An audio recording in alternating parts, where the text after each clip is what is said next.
Baik, selamat malam Adelio. Kita ketemu lagi di pelajaran fisika Olimpiade SD. Malam ini kita akan belajar tentang pemantulan, cahaya, dan juga pembiasan. Langsung saja Pak Fauzi menyampaikan materinya. Eh, saya percaya Adelio mungkin sudah pernah belajar ini, minimal sudah mendengar apa yang dimaksud dengan istilah pemantulan. Pasti tahu pemantulan itu gambaran paling gampangnya itu adalah di cermin. Namun kita akan lebih formal, bagaimana kita membahas pemantulan lebih ilmiah dan lebih eh, sistematis. Ya. Saya mulai dari pemantulan.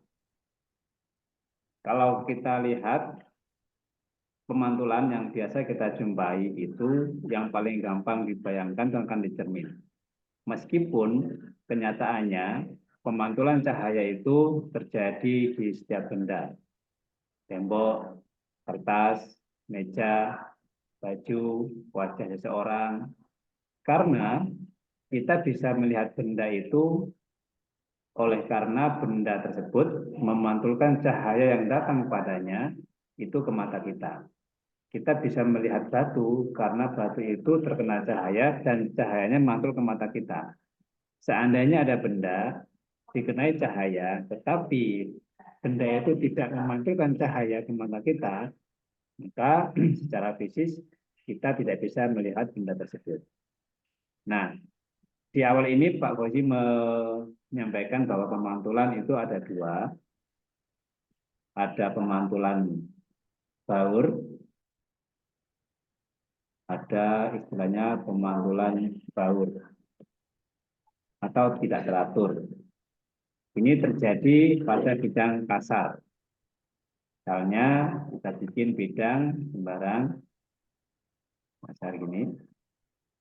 Nah, pemantulan yang terjadi itu tidak teratur dalam artian misalkan ketika kita mendatangkan cahaya ke sini, dia akan mantul ke sana, umpamanya begitu. Tetapi ketika kita masukkan cahaya ke arah sini, dia malah ke sana, misalkan begitu. Kalau kita memberikan cahaya misalkan ke sini, dia malah ke sana. Datangnya itu sejajar tetapi mantulnya tidak pernah sama. Itu pemantulan baur namanya. Pagi misalnya kita datang seperti ini, mungkin akan dipantulkan ke sana. Kalau kita datang ke sini, mungkin dia akan datang ke sini. Mantulnya ke sini. Nah, inilah gambaran pemantulan baur tidak teratur. Sedangkan pemantulan yang teratur itu ketika cahaya itu atau sinar mendatangi atau mengenai benda yang mengkilat atau halus.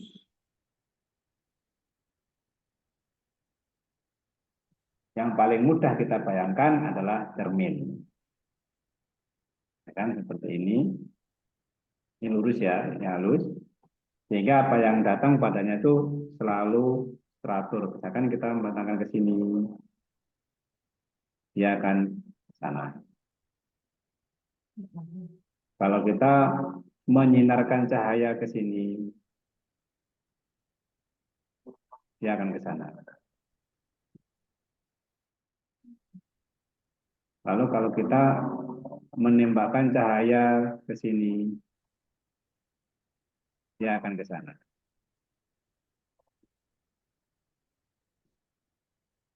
Itu teratur namanya.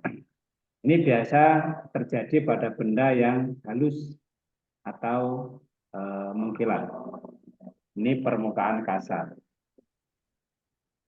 Permukaan kasar atau lebih tepatnya tidak rata, ya.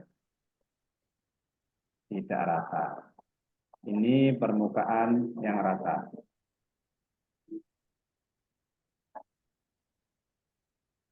Rata atau halus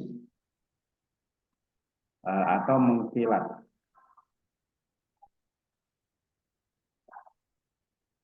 Ini terjadi pemantulan teratur. Setelah seperti ini, kita akan masuk ke pemantulan cahaya. Hukum pemantulan cahaya.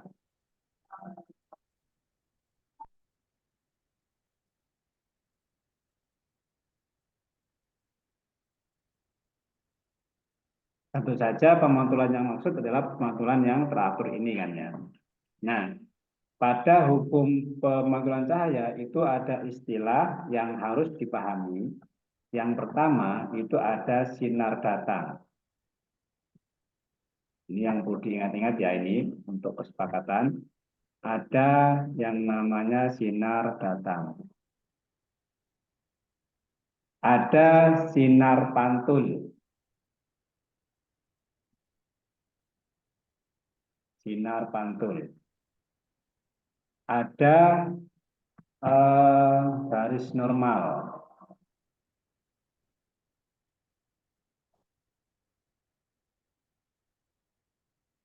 Garis normal.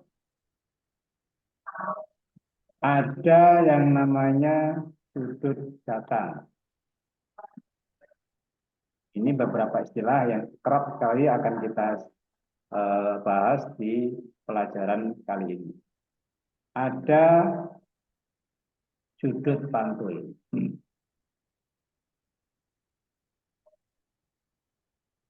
Apa itu sinar datang? Yaitu sinar yang datang menuju ke permukaan pemantul atau dalam hal ini cermin ya. Yaitu sinar yang datang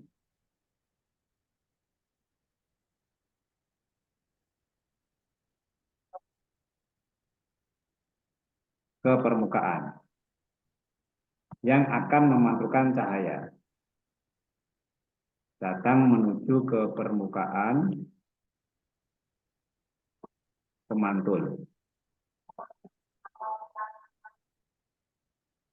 Tentu saja untuk sinar pantul itu sinar yang meninggalkan pemantul. Yang pergi atau meninggalkan pemantul. Kemudian untuk garis normal ini bisa dikatakan adalah garis hayal yang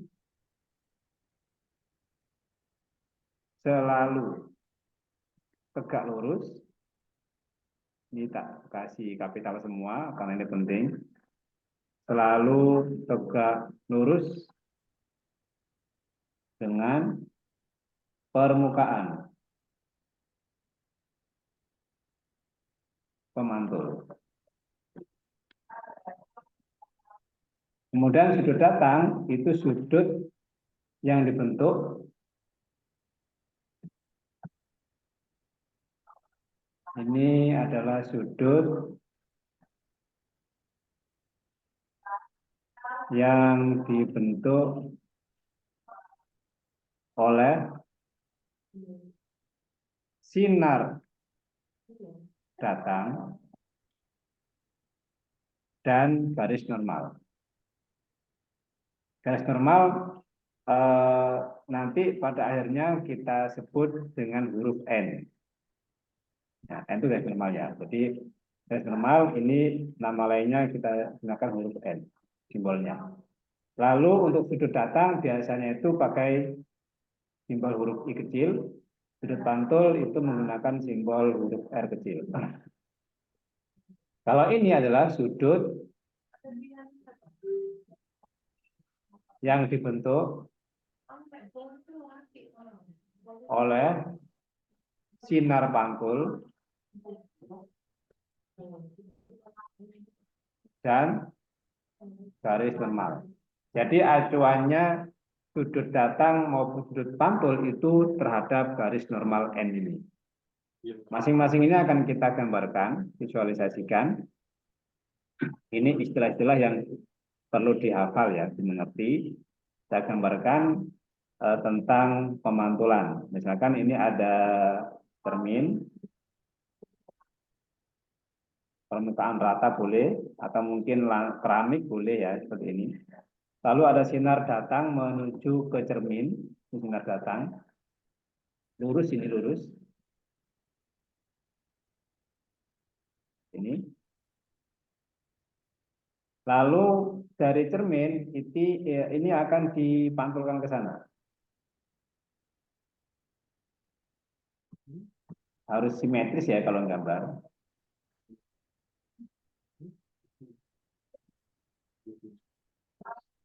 Nah, yang ini namanya sinar datang, yang kanan itu sinar pantul.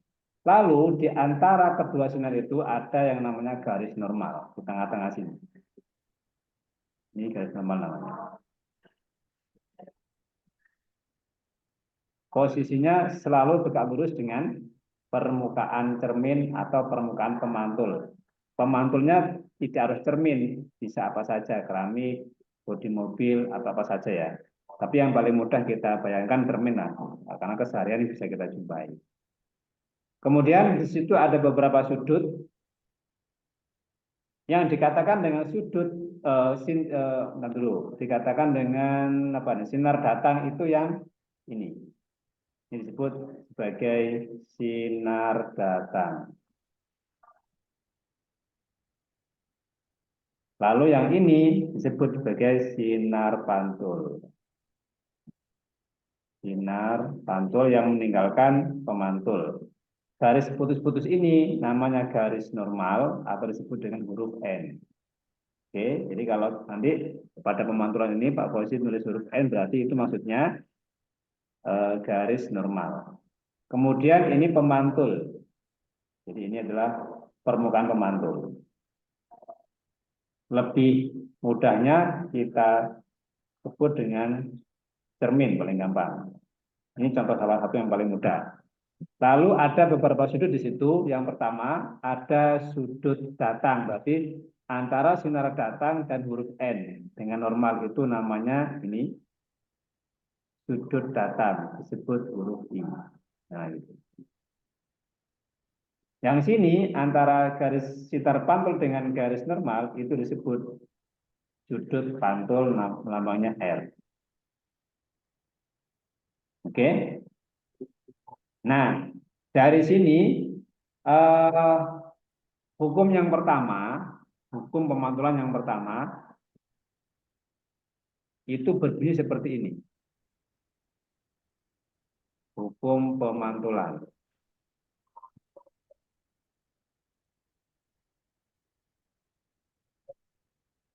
Bunyi hukum pemantulan. Yang pertama, sinar datang, garis normal, dan ini datang, sinar datang,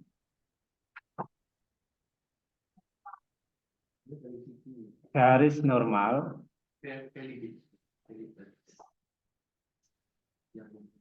dan sinar pantul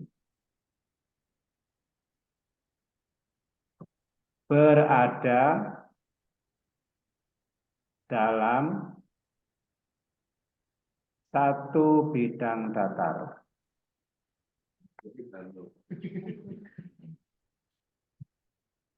Itu hukum yang pertama. Hukum yang kedua, sudut datang sama dengan sudut pantul. Sudut datang sama dengan sudut pantul.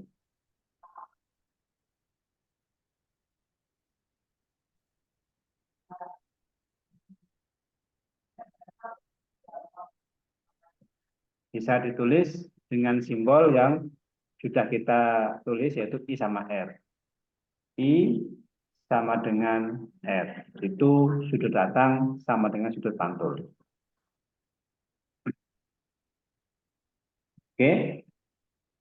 Ada yang perlu saya tegaskan bahwa antara garis normal dengan cermin ini itu selalu tegak lurus.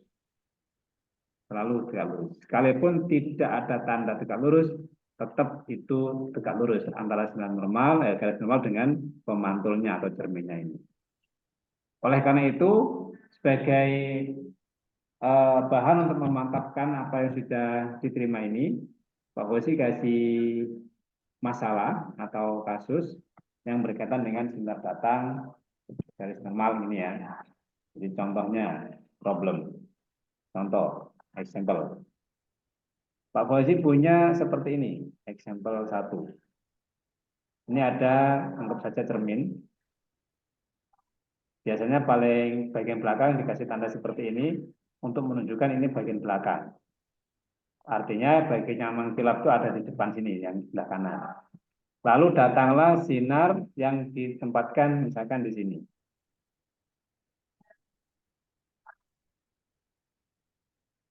Nah ini. Dan dia itu membentuk sudut tentu saja akan dipantulkan ke sana.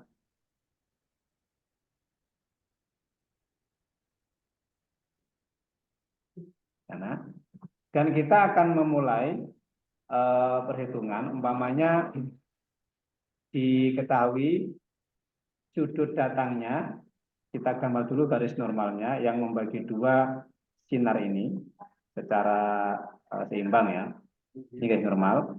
Lalu di sini misalkan diketahui misalkan 51.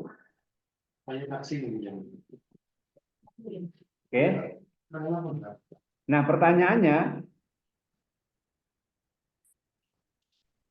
berapa sudut datang, sudut pantul pada proses pemantulan samping. Misalkan seperti ini.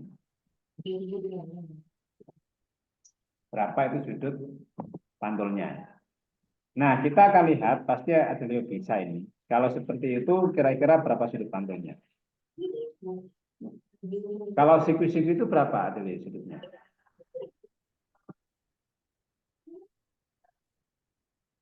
Kalau sudut siku-siku berapa?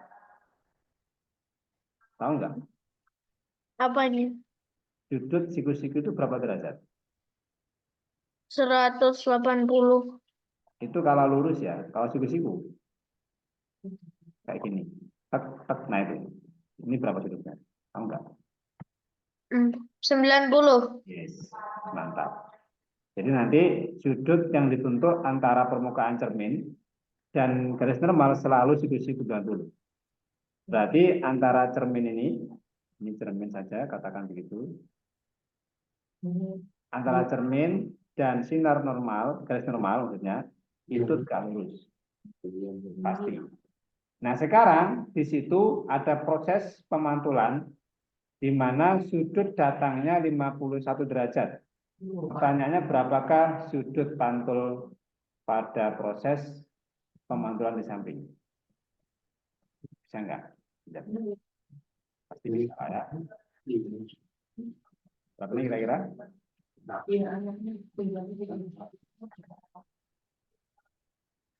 Sudut pantulnya berapa? Kalau kita coba mendeteksi yang ditanyakan adalah R. Itu berapa? R itu yang sini, pantulnya ini. Nah ini R.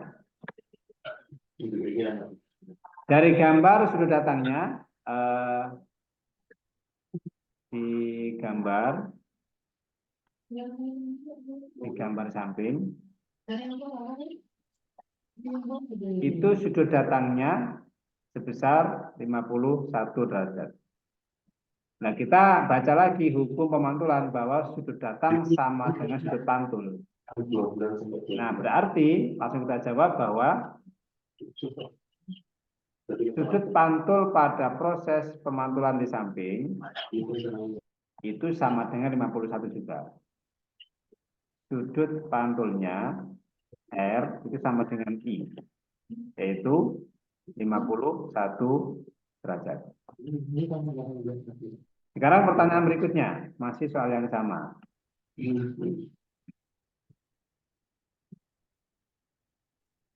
Berapa sudut yang dibentuk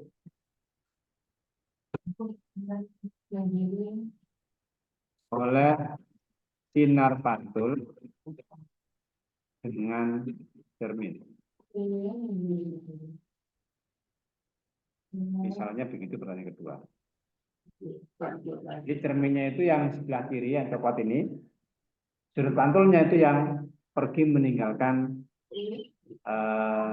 cermin. Berapa sudut yang dibentuk oleh sinar pantul? Sinar pantul itu ini dengan cermin.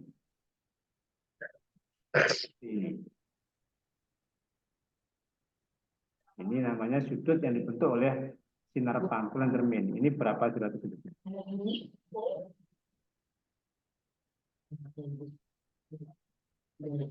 Bisa jawab Adila ini? Kira-kira berapa di sini?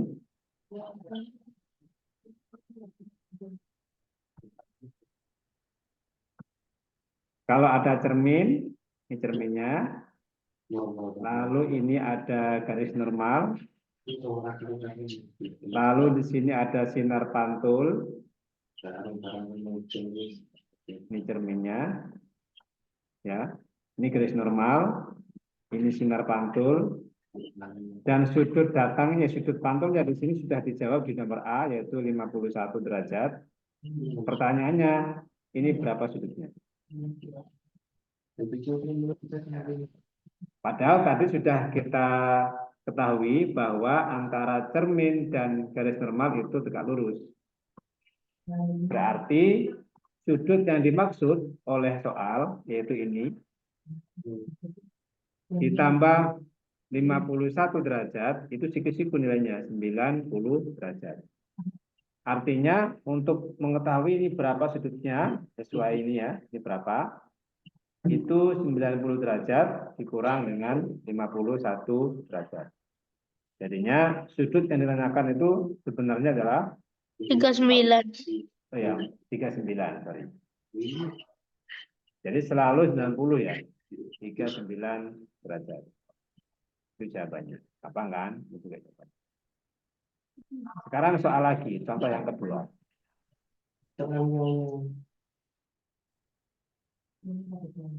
Kedua. Masih konsep yang sama. Pak Fauzi gambar seperti ini. Oke. Ini adalah sebuah cermin. Lalu ada cahaya datang menuju ke cermin. Seperti ini.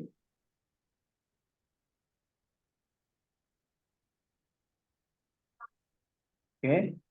Terus sudut permukaannya, nah di sini tidak dengan sudut permukaannya itu diketahui misalnya 60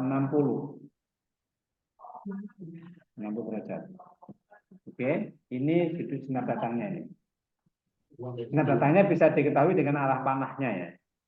Pertanyaannya, tentukan berdasarkan gambar di samping, tentukan ukuran sudut pantul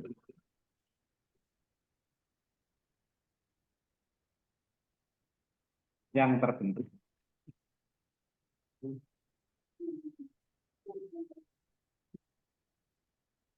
Lalu pertanyaan berikutnya nanti.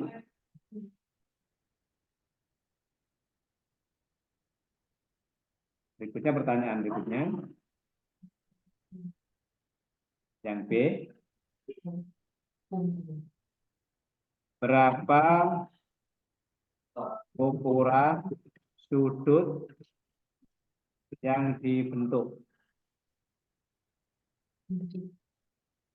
oleh sinar datang dan sinar pantul. Nah, ini sebagai pertanyaan yang terjadi pada satu konsep ini. Itu bermacam-macam. Misalkan kayak gini. Berdasarkan gambar di samping, tentukan ukuran sudut pantul yang dibentuk. Nah, ini kita belum tahu sudut datangnya berapa, karena yang ada di gambar itu sudut yang dibentuk oleh sinar datang dan permukaan, dan dia bukan sudut datang. Jadi perhatikan betul sinar yang datang, lalu sudut yang dibentuk itu terhadap apa. Kalau kita ingat lagi, sudut datang itu adalah sudut yang dibentuk oleh sinar datang dengan garis normal. Berarti kalau sinar datang membentuk sudut 60 dengan cermin, itu bukan sinar datang, bukan sudut datang ini. Adelio harus cari dulu berapa sudut datangnya. Karena sudut pantulnya akan sama dengan sudut datangnya. Sementara di soal ini, I-nya, sudut datangnya belum diketahui. Nah, tapi menentukannya kan gampang. Kita bikin garis normal dulu. Dari titik di mana jatuhnya sinar datang, itulah kita akan bikin garis normal yang selalu tegak lurus dengan cermin. Nah, ini garis normal, N. Ya kan? Nah, sudut datang adalah sudut yang dibentuk oleh sinar datang dan garis normal. Yaitu adalah ini. Sinar datangnya ini. Nah, kita tahu sudut yang dibentuk oleh sinar cermin dan normal itu selalu tegak lurus, selalu pasti di sini tegak lurus. Maka kita akan tuliskan bahwa 60 derajat, bagaimana gambar di samping, kalau ditambah dengan sudut datang itu selalu tegak lurus, 90 derajat. Dengan demikian kita akan mendapatkan nilai sudut datangnya adalah 90 kurangi 60. Kita akan mendapatkan ukuran sudut datangnya sebesar 30 derajat. Nah, pertanyaannya sudut pantulnya. Berarti kalau kita diminta mencari sudut pantul yang lambangnya adalah R, itu akan sama dengan sudut datangnya, yaitu 30 derajat. Itu jawaban yang pertama yang A. Bagaimana kita menjawab yang B? Berapa ukuran sudut yang dibentuk oleh sinar datang dan sinar pantul? Kita sebaiknya dalam menjawab ini kita gambar ulang dengan lebih sederhana. Ini ada cermin. Oke. Ini ada garis normal. Lalu ada sinar datang. Seperti ini. Yang membentuk sudut 60 derajat dengan permukaan dan membentuk sudut 30 derajat dengan garis normal. Inilah sudut datangnya. Otomatis sinar ini akan dipantulkan dengan ukuran yang sama. Pantulnya di sini. Dengan sudut yang sama, pasti sini akan 60 derajat. Pasti. Yang situ juga pasti ketemunya 30 derajat. Ini sebagai sudut datang, ini sebagai sudut pantul. Pertanyaannya adalah sudut yang dibentuk oleh sinar datang, yaitu ini, dan sinar pantul, ini. Berarti sudut yang dibentuk adalah yang ini.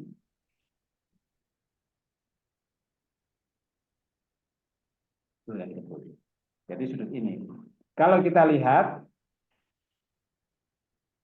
sudut yang dibentuk oleh sinar datang dan pantul itu, ini adalah sudut yang dimaksud, yang dibentuk oleh sinar datang dan sinar pantul. Nah, nilainya berapa? Yaitu sudut datang ditambah sudut pantul. Karena nilainya sama, 30 dan 30, berarti totalnya 60 derajat.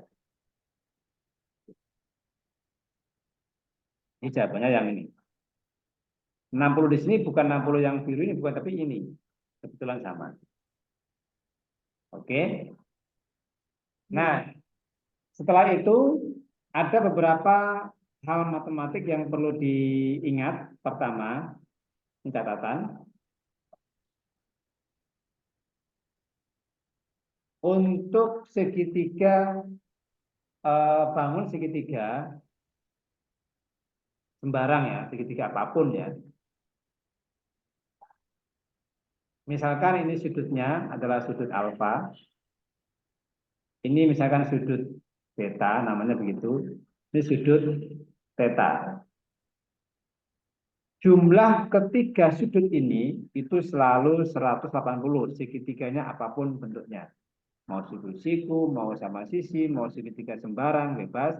Selalu jumlah sudut dalam segitiga itu, alfa ditambah beta ditambah theta itu selalu 180 derajat. Jadi ini penting untuk pelajaran ini. Ini matematika ya. Beberapa konsep matematik yang akan dipakai di pemantulan adalah tentang sudut. Kemudian sudut yang ini jumlah sudut dalam segitiga itu 180. Sekarang ada lagi sudut yang dibentuk oleh garis lurus. Misalnya saya punya garis seperti ini, bebas ya.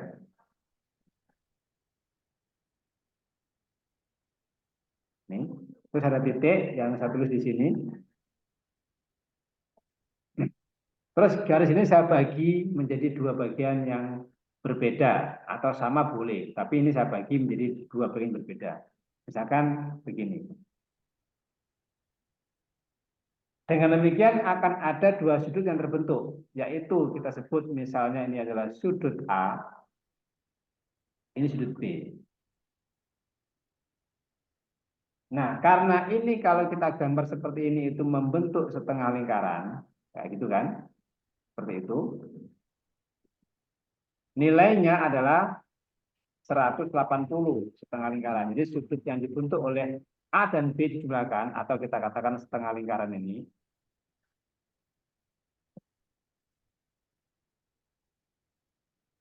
ini kan, itu sudutnya adalah sama dengan A ditambah dengan B. Itu nilainya 180.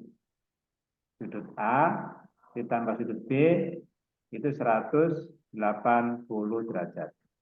Ini dikatakan sudut yang saling berpelurus. Jadi ini jumlahnya jumlah sudut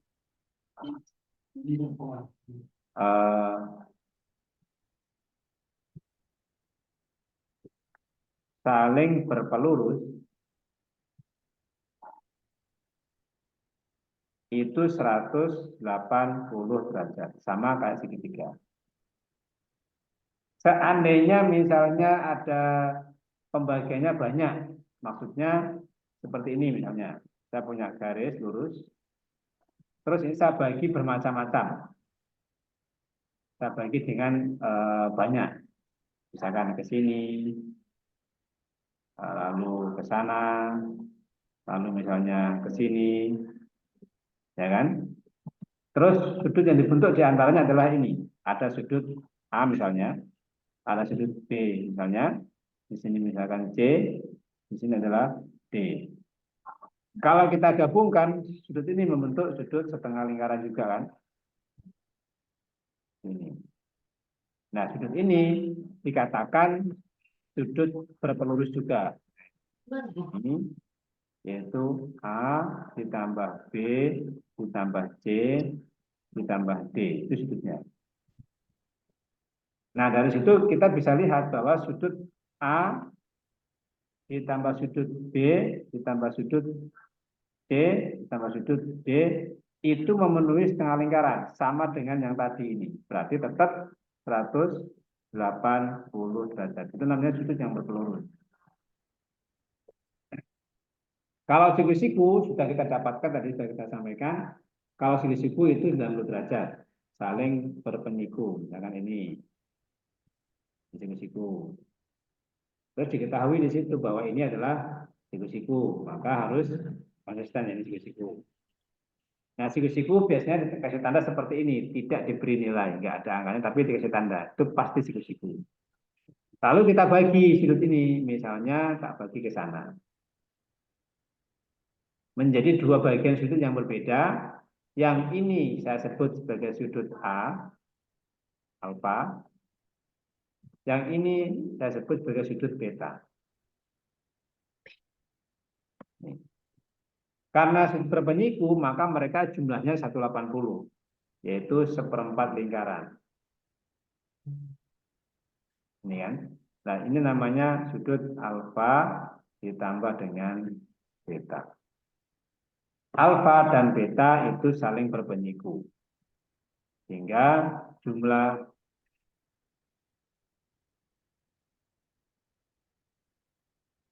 sudut yang saling berpenyiku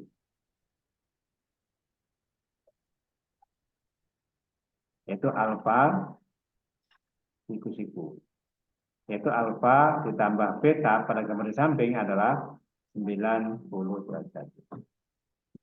Ini yang akan sering dipakai untuk pemantulan segitiga, lalu sudut berpelurus, dan berpenyiku. Oke, contoh soal sekarang. Contoh yang ketiga. Masih gambar lagi. Seberkas sinar datang menuju ke permukaan sebuah cermin dengan sudut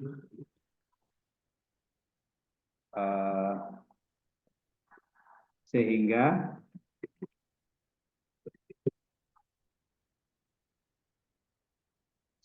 sinar tersebut dipantulkan oleh cermin dengan sudut pantul misalnya 22 derajat. Pertanyaannya,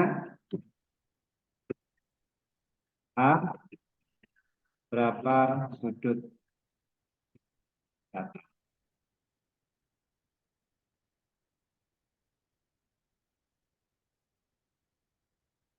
Yang kedua, B, berapa sudut yang dibentuk oleh sinar datang dengan permukaan.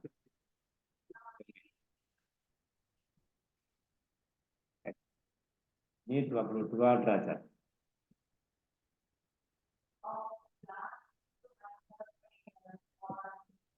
Ketika sinar datang menuju ke permukaan sebuah cermin sehingga sinar tersebut cermin datar ini yang punya.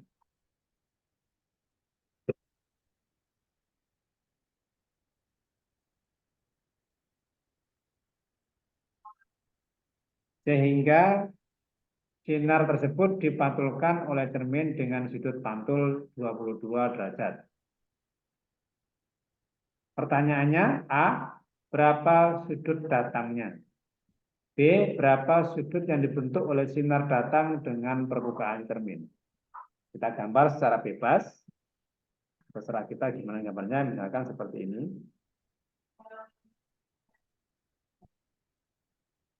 Lalu ada sinar datang dengan membentuk sudut pantul 22. Berarti ada pantul datangnya ke sini, ini pantulnya. Kita tentukan dulu garis normalnya untuk memudahkan. Misalkan di sini. Jadi harus kita buat garis tegak lurus terhadap cermin.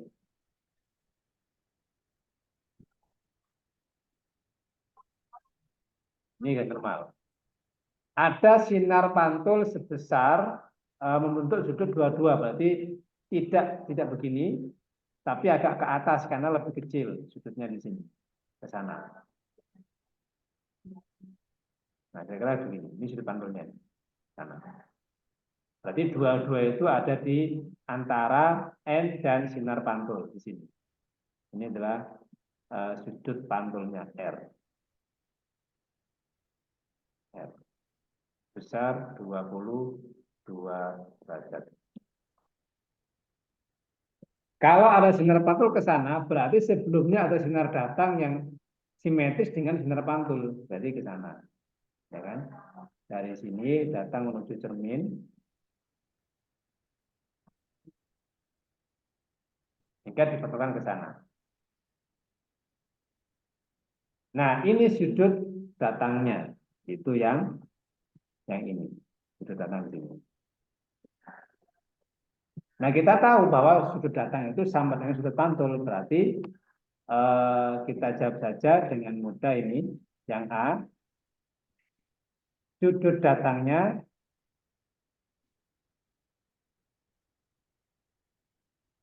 yaitu I sama dengan sudut pantul besar 22 derajat. Kemudian berikutnya berapa sudut yang dibentuk oleh sinar datang, berarti ini datang ya, dengan cermin. Dengan cerminnya yang ungu ini. Berarti sudut yang dibentuk oleh sinar datang dan cermin itu artinya ini.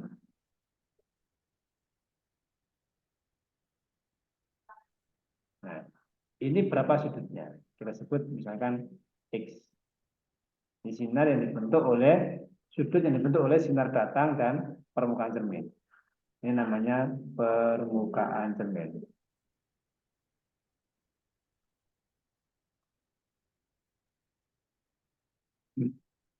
Dari sini kita bisa lihat bahwa antara sinar garis normal dan cermin itu selalu tegak lurus, pasti, ini kan. Oleh karena itu kita bisa dengan mudah menjawabnya untuk yang B, sudut yang dibentuk oleh cermin sinar datang dan cermin itu adalah X itu, yaitu sudut datangnya ditambah dengan bentar, yaitu X ini ya. Dan X kita tanyain berapa. Kita tahu bahwa antara sudut datang ditambah dengan sinar datang dan cermin itu siku-siku 90 derajat. Sedangkan sudut datangnya sebesar 22 derajat ditambah X nilainya berarti 90 derajat. Maka X bisa kita tentukan 90 dikurangi 22. Berapa ini? 68 derajat. X-nya 60 derajat. Itu beberapa soal yang menunjukkan tentang sinar datang dan sinar pantul, hukum pemantulan. Sampai di sini pertanyaan? Enggak. Ada. Oke, sekarang bagaimana kalau seperti ini? Ini problem ya. Tadi kan example. Sekarang masalah atau soal.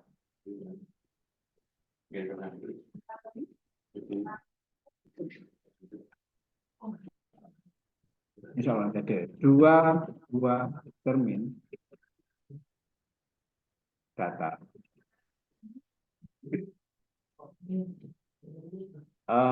Ujung-ujungnya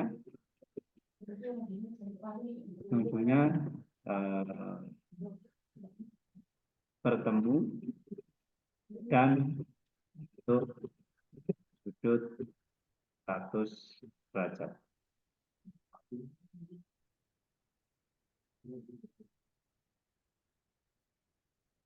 Seberkas sinar laser ditembakkan ke salah satu atau gini, dua cermin datar A dan B, ujung-ujungnya bertemu dan membentuk sudut derajat. Sinar laser yang ditembakkan ke cermin A bentuk sudut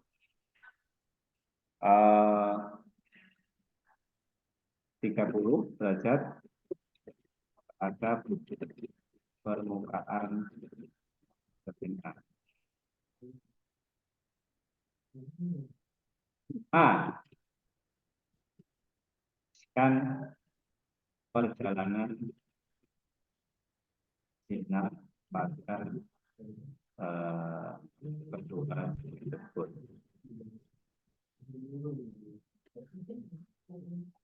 Yang kedua, tentukan hitunglah ukuran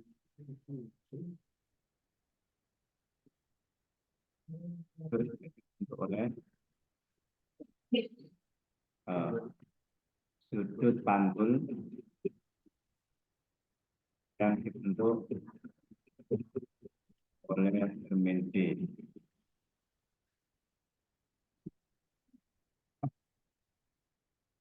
Kemudian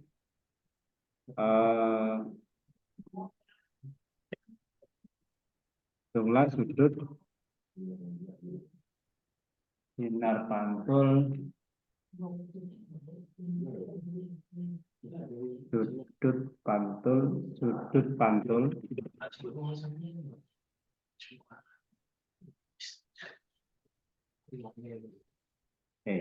hitunglah jumlah sudut pantul cermin A dan sudut datang B. Misalnya begitu.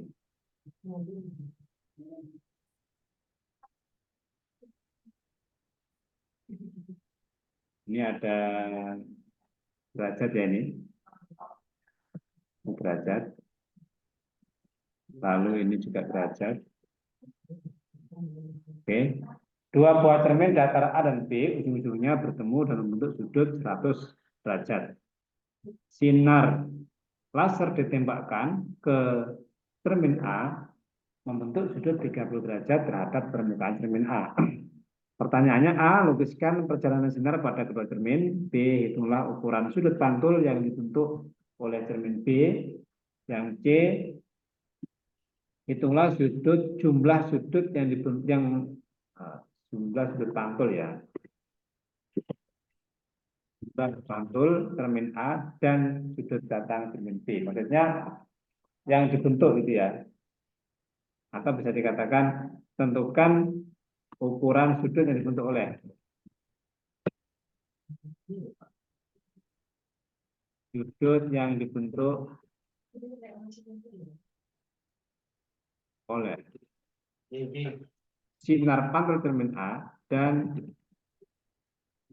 sinar datang cermin B. Jadi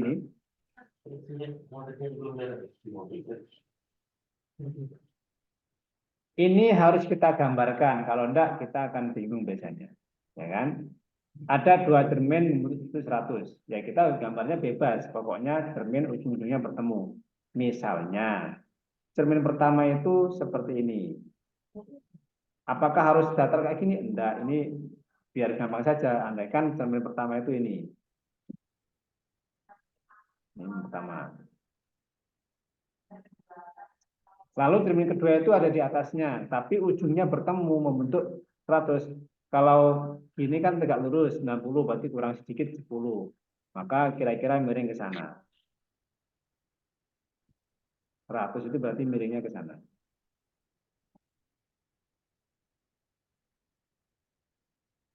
Nah, kira-kira begitu ya. Jadi ini adalah sudut yang dibentuk oleh cermin, yaitu 100 derajat itu di sini. Nah, ini adalah cermin A. Ini adalah cermin B. Nah, sinar datang menuju cermin A, membentuk sudut 30. Berarti ada sinar yang datang menuju ke A. Misalnya ke sini. Ya kan? Membentuk sudut 30 terhadap cermin, berarti ke sana.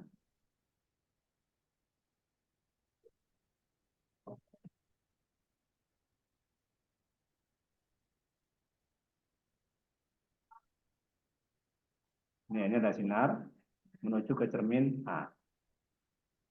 Dengan sudut 30 derajat terhadap permukaan itu ini.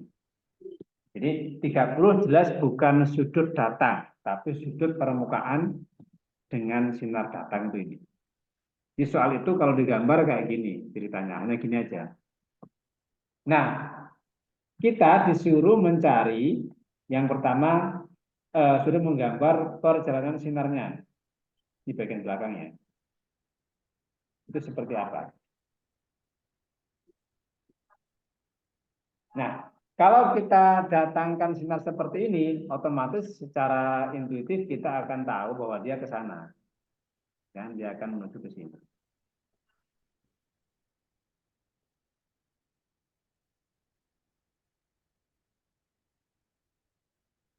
Nah, ini.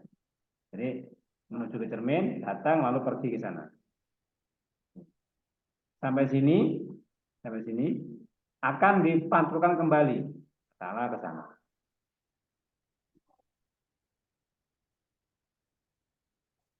Inilah gambaran perjalanan sinarnya seperti ini. Datang ke A dengan 30, lalu dipantulkan ke B, jadi B lepas lagi. Begitu. Itu yang A. Menjawab pertanyaan A sudah kita lakukan, yaitu menggambar perjalanan sinar. Itu kayak gini. Lalu yang B, hitunglah ukuran sudut pantul yang dibentuk oleh cermin B. Nah, coba kita amati dulu ini, kita akan kasih garis normal. Di sini ada garis normal, tentu saja di sini ada, karena ini peralihan antara sinar datang dan pantul, maka pembatasnya adalah garis normal. Ini ya.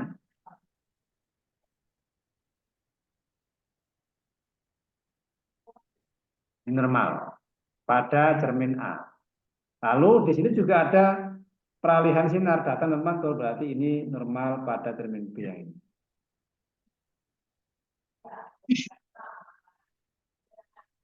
Ini kurang bagus gambarnya.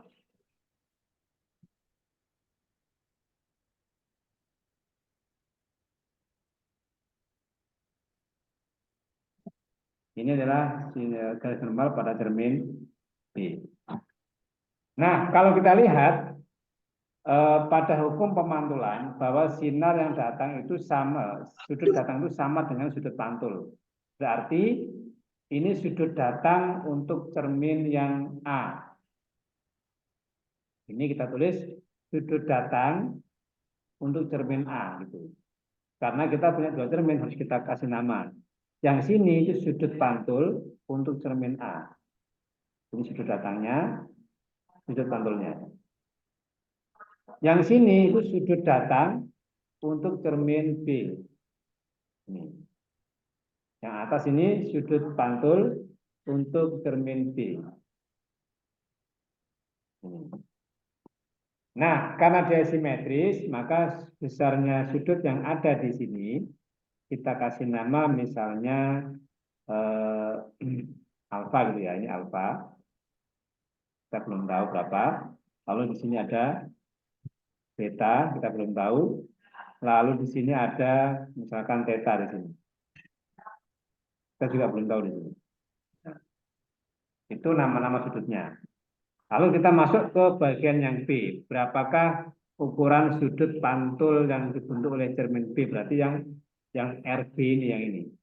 Itu sudut pantulnya. Ini. Ya kan? Ditanyakan ini yang B. Nah, sekarang untuk yang opsi B kita akan jawab. Perhatikan di sini, RB. Kita harus mencari dari sini. Pertama, pada cermin A, sudut datang, ditambah dengan sudut yang dibentuk oleh sinar datang dengan cermin A, itu siku-siku pasti. Ini siku-siku. Antara ini sama ini siku-siku, berarti jumlah sudutnya pasti 60. Maka sudut datang pada cermin A bisa kita hitung sebesar 60 nanti. Yaitu 60 derajat. Lalu 60 ini akan kita samakan dengan RA. Berarti sudut pantul pada cermin A pasti sama dengan sudut datang pada cermin A, yaitu sebesar 60 derajat. Kemudian kita cari alfa. Alfa. Kemudian dari alfa bahwa sudut pantul cermin A ditambah dengan sudut alfa itu siku-siku. Artinya 90 derajat. Jadi ini siku pasti. Kemudian kita hitung, kita masukkan untuk RA-nya itu ternyata tadi sebesar 60, kita masukkan di sini 60.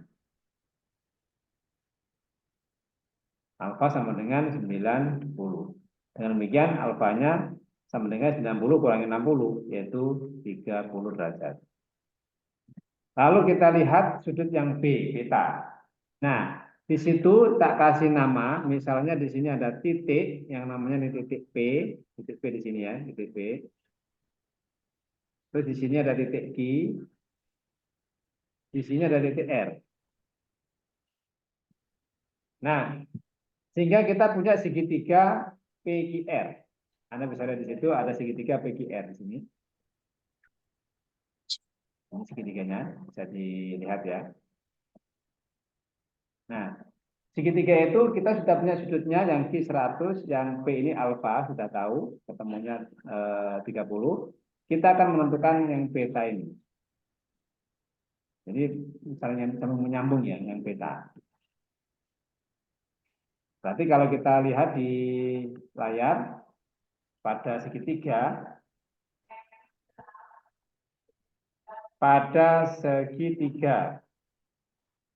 PQR berlaku sudut alfa ditambah sudut Q yaitu 100 derajat Celcius, ditambah sudut beta, itu totalnya segitiga 180 derajat. Alfa sudah kita kantongi nilainya 30 di sini. 30 derajat ditambah 100 derajat. Maka kita akan bisa menentukan sudut betanya. Ya kan? Ini ada 30. Ini 30 ini. Maka nilai sudut beta adalah 180 derajat dikurang 130 derajat. Artinya nilai sudut beta adalah 50 derajat. Jadi alfa beta sudah ketemu nilainya. Kita akan menentukan sudut IB. Oke. Ini catatannya ke sana ya. Lalu ke sini. Sudut IB ini. Antara normal dengan permukaan cermin itu siku-siku. Ini siku-siku ini. Seret. Siku-siku itu.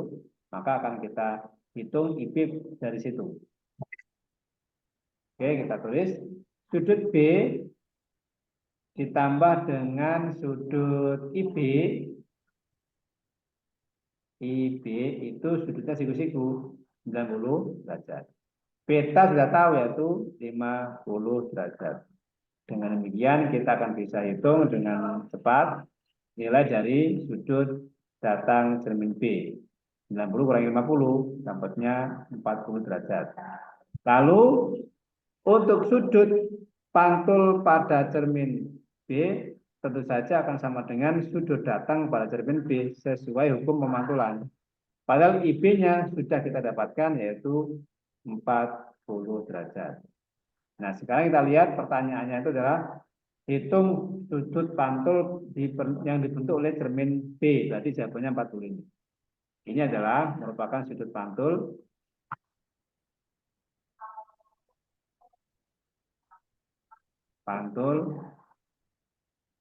yang dibentuk oleh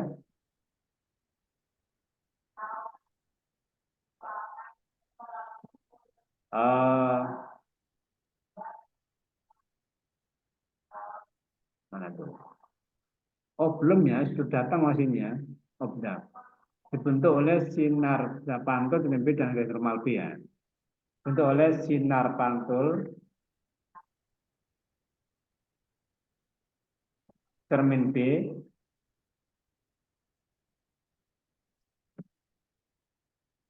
dan garis normal B. Itu namanya sudut pantul cermin B. Terjawab sudah. Sekarang bagian yang C. Hitunglah ukuran sudut yang dibentuk oleh sinar pantul cermin A, berarti yang ini, dan sinar pantul cermin B. Nah, ini. Kalau kita gambar lagi secara sketsa, seperti ini ya sketsanya. Ke sini ke sana. Lalu ini ada sinar datang.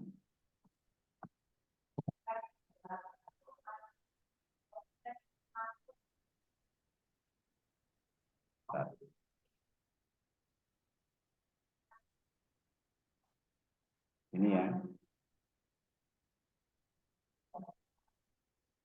Ini datang, ini mantul ke sana, kunci ke sana.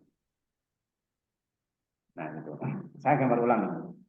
Di sini ada titik P, titik Q, titik R.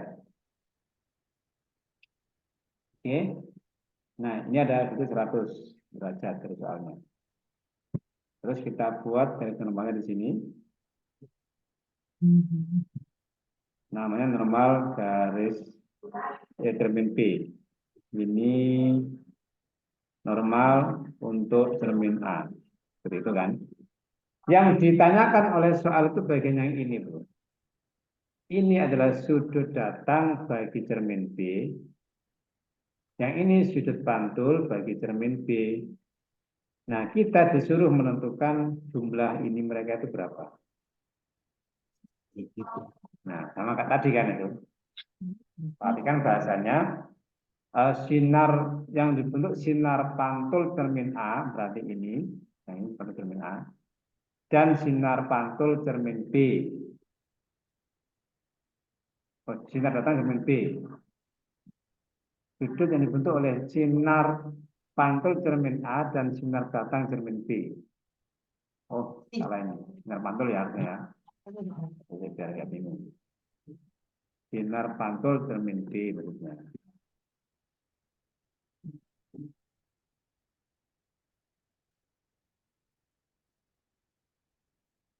Berarti yang diminta adalah yang ini. Kita tahu sudut yang tadi IB sudah ketemu di sini 40.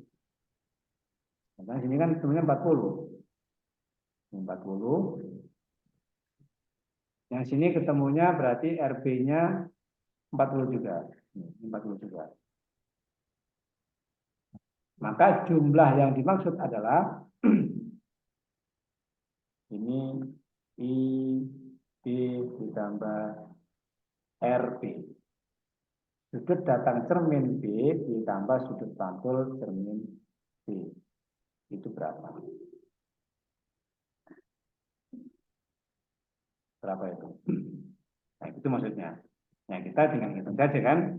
Berarti sudut datang cermin B ditambah sudut pantul cermin B nilainya adalah IB-nya itu 40 derajat, RB juga sama 40 derajat. Sehingga hasilnya adalah 80 derajat. Ini jawaban yang C. Bang ya. Yang C. Ini gampang sekali. Gambar ini perlu dilatih. Harus ya simetris saja tidaknya. Gitu. Oke. Kemudian untuk pembiasan sekarang.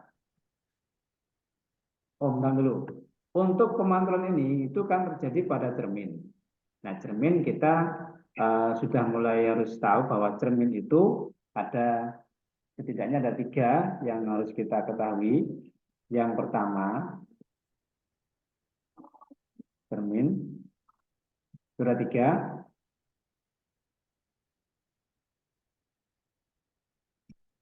Yaitu cermin datar.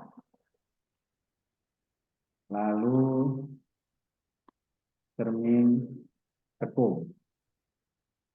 Lalu ada cermin cembung. Nah, cermin datar ya, artinya bentuknya itu seperti cermin yang kita pakai di rumah masing-masing. Kayak gini cerminnya. Misalnya ini kayak tadi ya, ini cermin bagian ini gelap. Lalu ini garis normalnya. Itu gambaran untuk cermin datar. Terus untuk cermin cekung itu gambarnya kayak gini. Jadi ini bagian belakangnya, ini bagian depannya ini.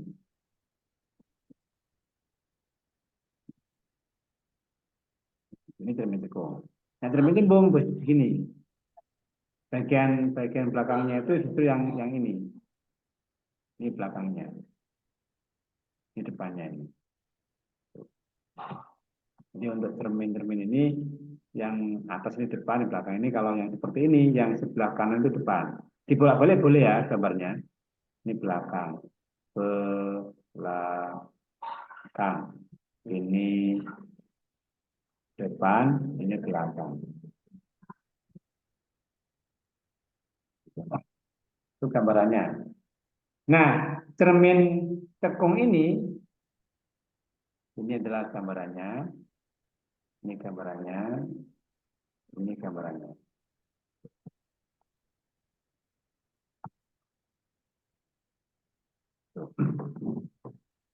Oke,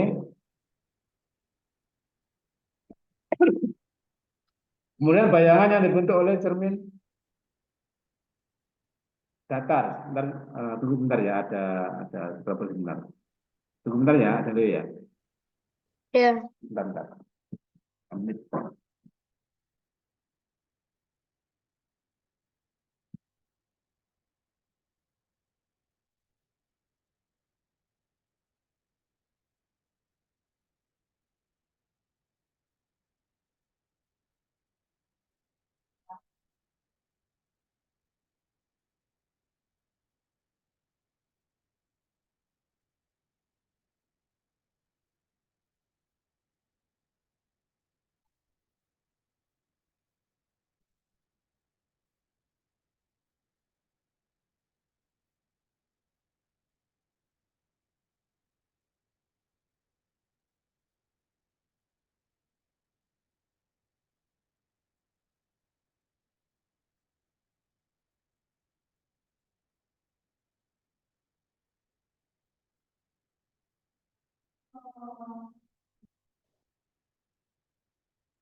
Halo Adelio.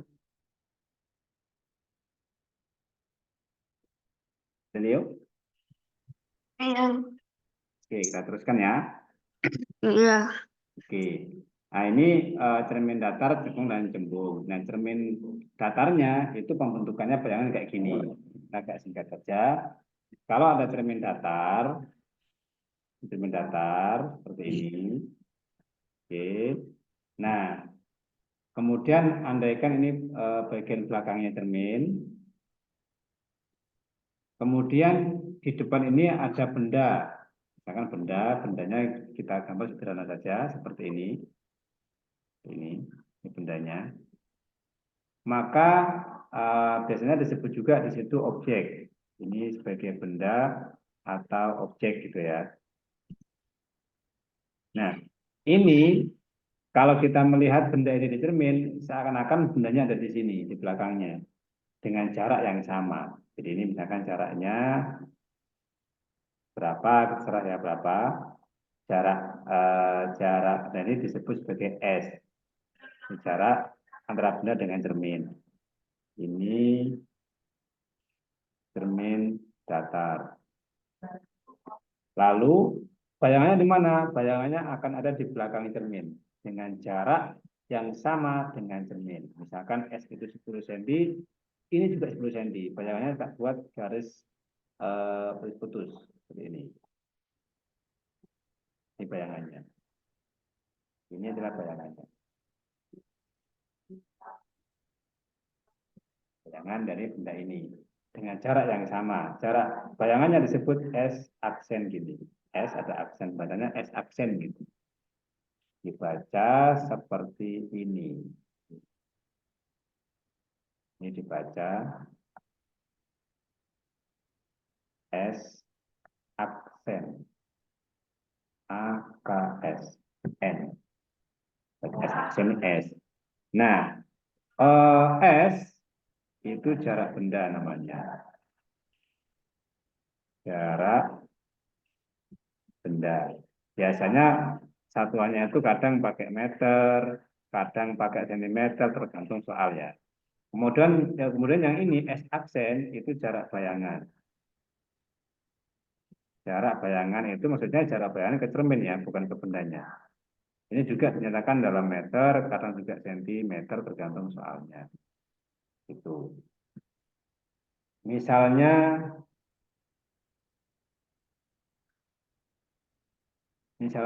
jarak benda, andaikan 15 cm,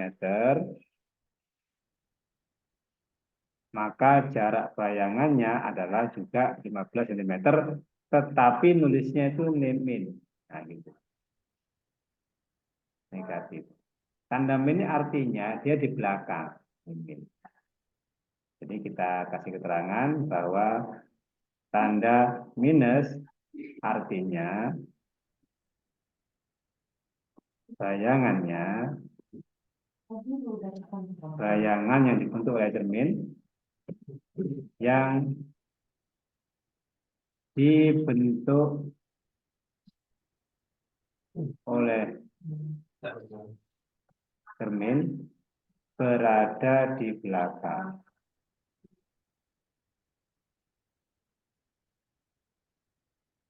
Nah, gitu. Di belakang cermin maksudnya.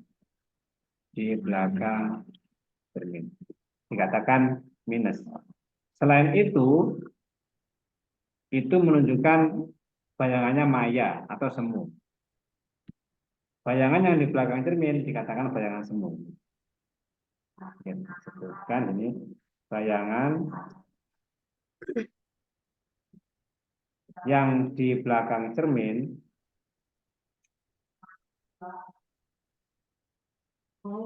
cermin apapun, mau cermin data, cermin itu sama.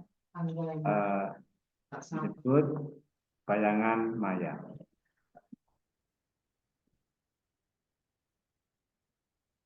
Bayangan maya. Atau nama lainnya adalah semu. Itu tandanya di penulisan ada minusnya, berarti maya atau semu. Yang kedua dia di belakang cermin posisinya. Gitu. Nah sekarang ada soal begini. Satu soal. Langsung bagaimana di Olimpiade keluar seperti ini. Sebuah benda berada di depan cermin datar sejauh 10 meter misalkan. Atau 10 meter ya. Kemudian benda digeser digeser 6 cm menjauhi cermin.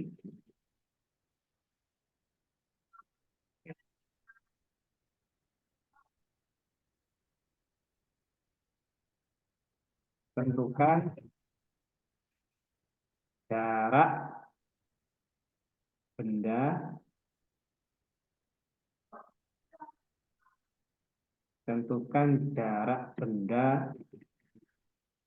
dan bayangannya yang sekarang.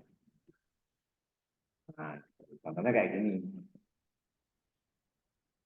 Jadi kalau ada benda diposisikan di depan cermin datar, jaraknya itu 10 cm. Kemudian benda ini digeser 6 cm menjauhi cermin. Bisa mendekati, bisa menjauhi. Ini digeser menjauhi cermin. Pertanyaannya, tentukan jarak benda dan bayangan. Jarak benda dan bayangannya sekarang. Maksudnya sekarang itu setelah digeser kan? Berapa? Ini kalau sudah lancar boleh langsung kita kerjakan, kalau belum sebaiknya digambar, lebih enak. Sekaligus kita belajar menggambar gitu ya. Misalnya nih, di sini ada cermin. Oke, cermin datar, di bagian belakangnya. Lalu di depannya ada benda, bendanya yang paling gampang titik boleh, tanda panah boleh gitu ya. Ini bendanya. Ini bendanya tak taruh sini. Ini adalah benda. Jaraknya ternyata diketahui di soal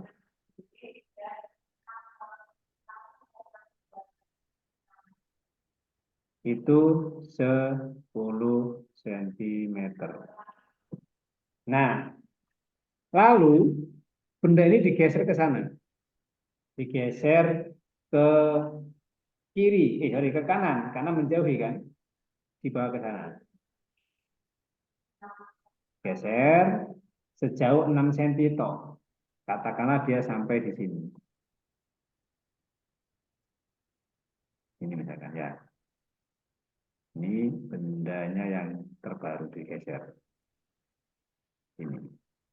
Ini jaraknya 6 cm. Oke. Nah, sebelum digeser ini, kita gambar dulu bayangannya. Bayangan benda pertama ini. Ini benda sebelum digeser. Ini benda mula-mula di sini. Oke. Nah, berarti bayangan untuk benda yang ini itu ada di sebelah kiri juga.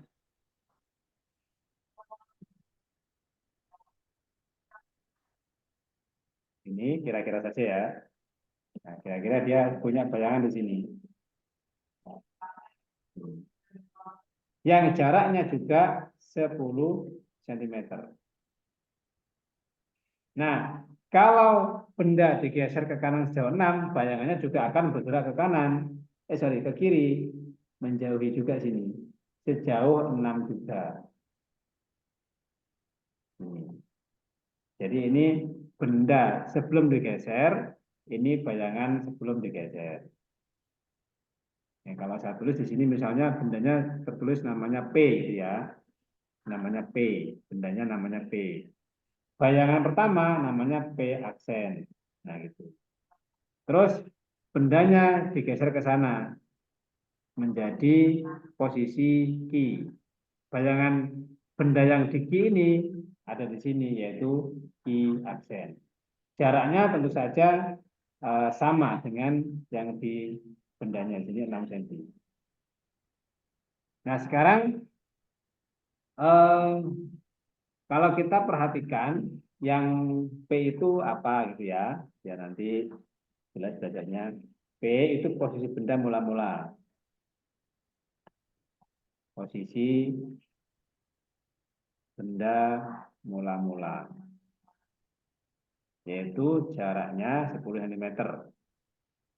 Nah, jarak bendanya jaraknya 10 cm. Kemudian yang P aksen itu posisi bayangan mula-mula atau sebelum digeser. Sebelum digeser. Sebelum benar digeser. Lalu untuk yang Q, ini posisi benda setelah digeser.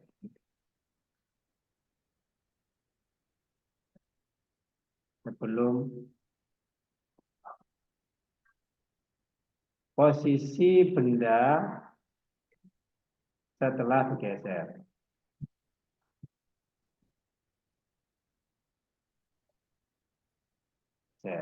Lalu yang Q aksen itu posisi bayangan setelah digeser.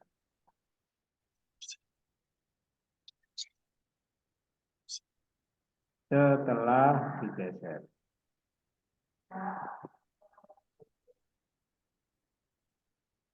Nah, itu ya. Ya, kita lihat itu. Sekarang lihat pertanyaannya. Berapa jarak benda dan bayangan? Berapa jarak benda dan bayangan setelah digeser? Sekarang berarti. Berarti antara Q dengan Q aksen. Nah, kalau pertanyaannya adalah tentukan ini jarak bayangannya sekarang, berarti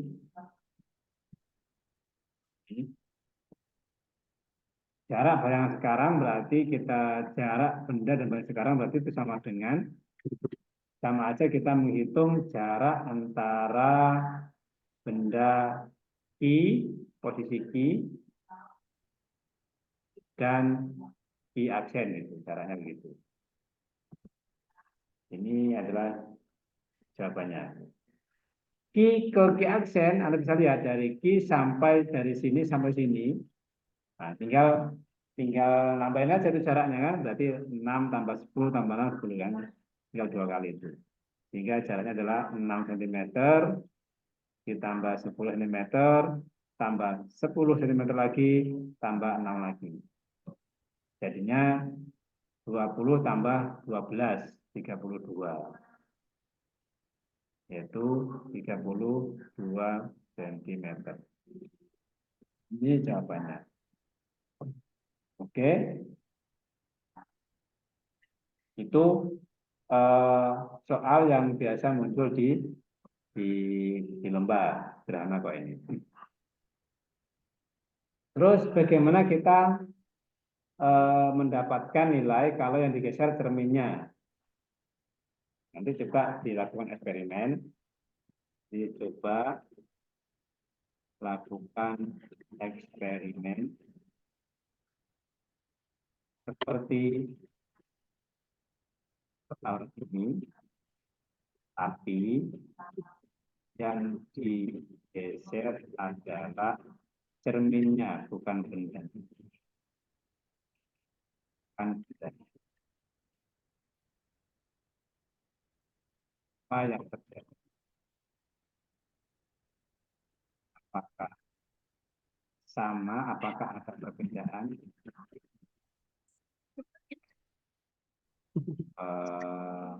dengan kasus ini? Maksudnya begini, kalau soal ini Pak Fauzi bikin kan bendanya digeser, kemudian benda digeser. Bagaimana kalau yang digeser cerminnya? Kalau benda digeser menjauhi berarti ke kanan, tapi kalau cermin digeser menjauhi berarti kan ke kiri. Itu beda atau sama? Nanti bisa dilihat ya. Coba lakukan eksperimen seperti soal ini, tapi yang digeser adalah cerminnya. Dengan mengamati letak bayangannya. Gitu. Terlihat kalau di soal ini nampak, dalam dalam gambar atas nampak bahwa jarak bayangan sebelum digeser yaitu P aksen dan bayangan setelah digeser yaitu P double aksen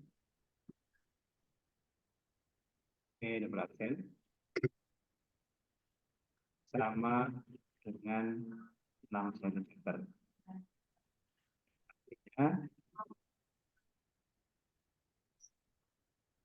Sama dengan sejauh mana kita menggeser benda, ya kan? Sama gitu. Artinya kalau kita menggeser benda, baik mendekati maupun menjauhi cermin, jarak berapa kita menggesernya, maka jarak segitulah benda bayangan akan bergeser. Anda lihat di sini. Kalimat yang ini, yang satu sini maksudnya begini. Bayangan pertama kan ini, bayangan pertama itu kan ada di sini. Ini bayangan pertama kan. Jarak bayangan ini dengan bayangan ini itu 6 cm. Dari cara nulis ya. Maksudnya ini adalah Q aksen. Jarak antara bayangan sebelum digeser dan bayangan setelah digeser adalah 6 cm. Jarak antara P aksen dan Q aksen itu 6 cm juga. Artinya sejauh berapa kita memindahkan benda, maka sejauh itu pula bayangan akan berpindah. Tetapi nanti kalau Adele sempat bereksperimen di rumah, pakai cermin datar itu, bagaimana kalau yang dipindah itu cerminnya, bukan bendanya? Apa yang terjadi? Apakah ada perbedaan dengan kasus ini? Nanti Adele akan bisa lihat itu. Seandainya tidak sempat mengeksperimen dengan benda nyata, nah, Adele bisa bermain-main dengan gambar seperti ini bisa.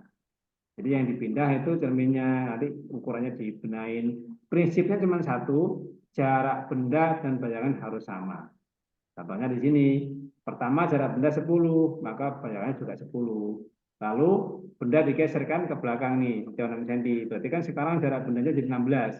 Awalnya 10, sekarang jadi 16. Otomatis jarak bayanganmu juga ada di jarak 16 cm. Itu prinsipnya, jarak bayangannya harus sama dengan jarak bendanya. Tidak boleh lebih besar atau lebih jauh, atau lebih dekat juga nggak boleh, harus sama. Gitu. Itu cermin datar. Nah, ada yang unik pada pemantulan, yaitu ketika kita membahas cermin cekung. Cermin cekung gambaran paling gampang itu sendok. Kalau ada punya sendok yang bening, sendok yang mengkilap ya, sendok besi, itu ada bagian yang cekung, yang biasa kita pakai untuk ambil nasi. Ada yang cembung, bagian belakangnya itu. Itu sudah dikategorikan cermin cekung dan cermin cembung. Seandainya ada punya apa namanya sutilnya sayur biasanya, bukan untuk goreng, yang untuk sayur itu kan juga lebih besar cekungannya, itu bisa dilihat. Ternyata cermin-cermin itu lebih unik. Ada saatnya benda yang dicerminkan itu terbalik, nampak terbalik. Misalkan pulpen kita berdirikan, yang nampak di cermin cekungnya itu bisa nyusap terbalik gitu. Itu keunikan-keunikan yang terjadi pada cermin cekung. Nah, malam ini Pak Usi cukup memperkenalkan saja cermin cekung itu apa namanya seperti apa? Ini konsep sederhananya. Yang pertama, perkenalan dengan cermin cekung. Nah, cermin cekung perkenalan ini. Nama lain cermin cekung itu, nama lainnya yang biasa dipakai, ini yang perlu diingat. Nama lain cermin cekung antara lain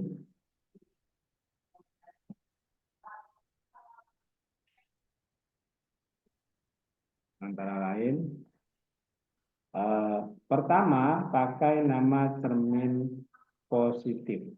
Itu namanya. Cermin positif. Yang kedua, ada juga yang menyebut dengan cermin konvergen.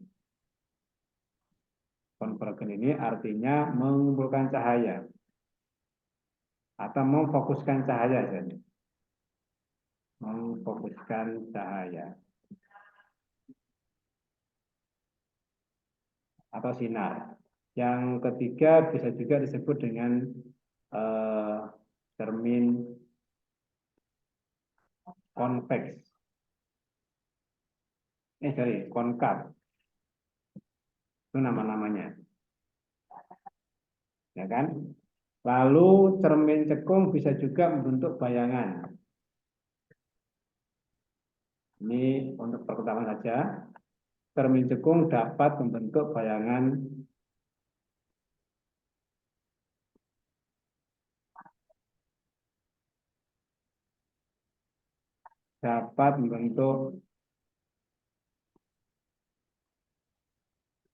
bayangan maya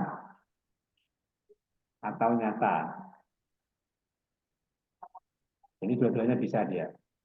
Kalau cermin datar nggak bisa. Kemudian cermin cekung juga bisa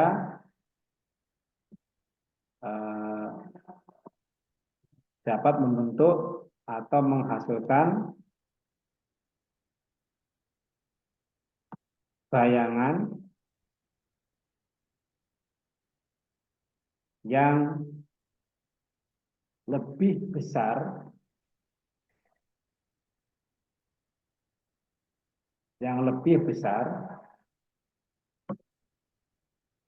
atau lebih kecil dari bendanya.